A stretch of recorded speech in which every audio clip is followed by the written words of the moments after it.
அன்புக்குரியவர்களே, தினமொரு தூதின் வழியாக உங்களை சந்திக்கிறேன். இயேசு கிறிஸ்துவின் நாமத்தினால் உங்களை வாழ்த்துகிறேன். இந்த நாளிலே யாத்திராகமம் புஸ்தகம் 17:13.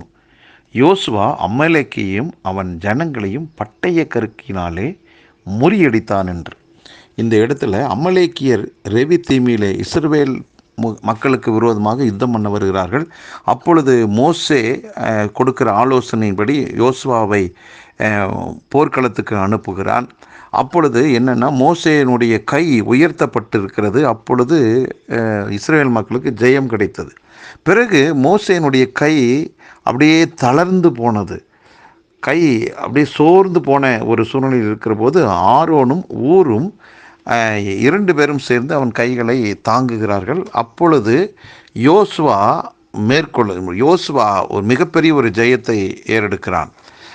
சத்துருக்கள் சிதறடிக்கப்படுகிறார்கள், முறியடிக்கப்படுகிறார்கள், தோற்று போகிறார்கள்.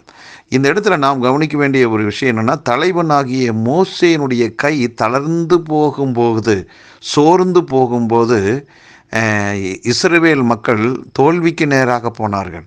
ஆனால் அவனுடைய கை தாங்கப்பட்ட போது, தூக்கி அவனுடைய கையை நிறுத்தின போது அவன் மூலமாக யோசுவாவின் படைகள் பெரிய ஒரு ஜெயத்துக்குள்ளாக வந்தது.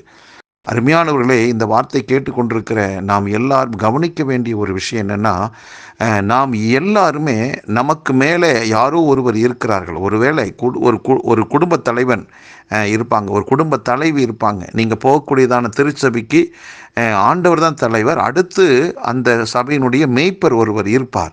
இப்படி ஏதாவது ஒரு இடத்துல நாம் ஆவிக்குரிய வாழ்விலே, குடும்ப வாழ்விலே பார்த்தீங்கன்னா, நமக்கு மேலாக ஒரு தலைவன் நிச்சயமாக தேவன் வைத்திருப்பார். அவர்கள் சோர்ந்து போகிற போது, அவருடைய மனசு நொந்து போகிற போது, நிஜமாகவே சொல்கிறேன், அந்த தலைவனுக்கு கீழ் இருக்கிறதான கூட்டம் தோல்விக்கு நேராக போகிறது. ஆகவே இந்த வார்த்தை கேட்டுக்கொண்டிருக்கிற ஒவ்வொரு பங்காளர்களுக்கும், ஒருவேளை குடும்பத்தில் நீங்கள் ஒரு பங்காளர், சபையில் நீங்கள் ஒரு பங்காளராக இருக்கிறீங்க, அப்போ நீங்கள் சார்ந்திருக்கிற உங்கள் குடும்பமும் உங்கள் திருச்சபையும் ஜெயத்தை நோக்கி போக வேண்டும் என்றால் உங்களுடைய பங்களிப்பு என்னென்னா, அந்த தரிசன தலைவனை நீங்கள் தாங்க வேண்டும், ஜெபத்தில் தாங்க வேண்டும், நல்ல விதத்தில் அந்த மனுஷனோடு தோளோடு துணை நின்று அப்படிப்பட்ட நல்ல காரியங்களுக்கு நீங்கள் ஒத்துழைப்பு கொடுக்கணும். அருமையானவர்களே, இன்றைக்கும் புதிய ஏற்பாட்டு காலத்தில் வாழ்கிறோம். ஒரு பெரிய ஹீரோ யாரும் கிடையாது, இயேசு கிறிஸ்து தான் என்றைக்குமே நமக்கு பெரிய ஹீரோ. அப்போது நாம் எல்லாரும் ஒருவர் சார்ந்து தான் நம்ம வாழ்ந்து வருகிறோம். அதுதான் சரி.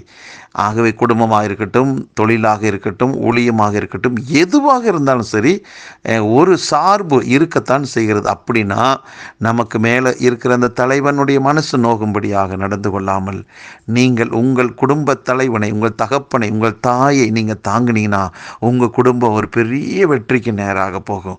நீங்கள் சார்ந்திருக்கிற சபையில் உங்களுடைய போதகரை, நீங்கள் ஆவிக்குரியதான அந்த தலைவனை, அந்த தகப்பனை நீங்கள் ஜெபத்தாலும் மற்ற காரியத்தினாலும் நீங்கள் தாங்குகிற போது, நிஜமாகவே அவருடைய மனசு பூரிப்படைகிற போது, நிஜமாகவே சத்துருக்கள் சிதறடிக்கப்படுவார்கள்.